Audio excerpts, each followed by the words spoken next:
राम व्यास जी अब अत्यंत आनंद में रहने लगे। एक दिन की लीला, कोई वैष्णव आया और दर्शन करने जुगल किशोर जी के, और वाने श्री जुगल किशोर जी को वंशी भेंट करी। हरिराम व्यास जी ने पर्दा करके और वो वंशी उठा करके जुगल किशोर जी की भुजा में धारण कर, तो जुगल किशोर जी के जो हस्त कमल के बीच में अवकाश था वो छोटा था थोड़ा, और वंशी वहां में भीतर जावे नहीं। हरिराम व्यास जी बोले, नेक, इतनी सी नेक और पतरी होती बंसी तो सोई भीतर चली जाती। लेकिन उन्होंने मन में विचार किया, नेक ही तो अंतर है, नेक जोर लगा के देखूं, नेक जोर लगाऊं बंसी आई जाएगी। तो हरिराम व्यास जी ने जोर लगाया कि बंसी भीतर जाए। जैसे ही महाराज जी जोर लगाया, श्री जुगल किशोर जी के यहां से रक्त निकलने लगा। ओहो, वो देख करके तो व्यास जी को इतनी वेदना हो गई, तुरंत गए, रुई का फुआ लेकर के आए, घी लगाया, व्यास जुगल किशोर जी के हाथ पे लगाने लगे। नेत्रों से रोते ही जाएं, बार बार चरणन में जय जय क्षमा कर दो, जय जय मुझसे अपराध है गयो। अब जैसे ही बोध हुआ चित्त में कि मैंने अपराध किया है, तो प्रायश्चित्त के लिए एक स्वयं को दंड भी दिया। क्या दंड दिया?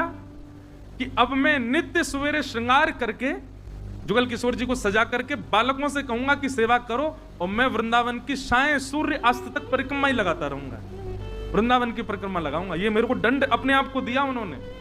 मैंने जुगल किशोर जी को श्रमित कराया।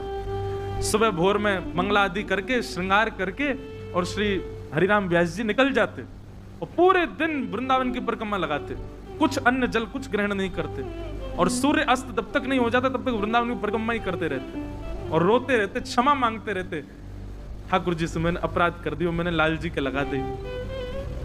एक ही दिन हुआ था दंड का पालन करते हुए, बहुत केवल एक ही दिन हुआ था दंड का पालन करते हुए। अगले दिन व्यास जी ने श्रृंगार किया। अब वंशी जो नई वाली थी उसको तो दूर ही रखते थे, बोले ये तो लाल जी के पास ही मत लाना, इससे श्रम हो गया था।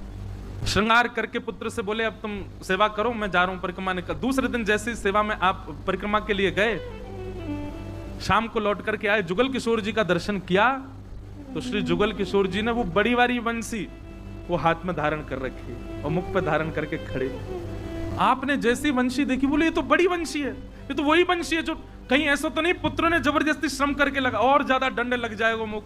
भीतर गए, पर्दा करके जुगल किशोर जी की वो, अब जैसी वंशी निकाली वो बड़ी सहज से बाहर आ गई, बड़ी सहज से हाथ में चली गई। बोले वादना मैंने धराई, तब तो ये भीतर ही नहीं जा रही, अब तो बड़ी सहजता से ठाकुर जी धारण कर रहे हैं। इतने में श्री जुगल किशोर जी बोलने लगे।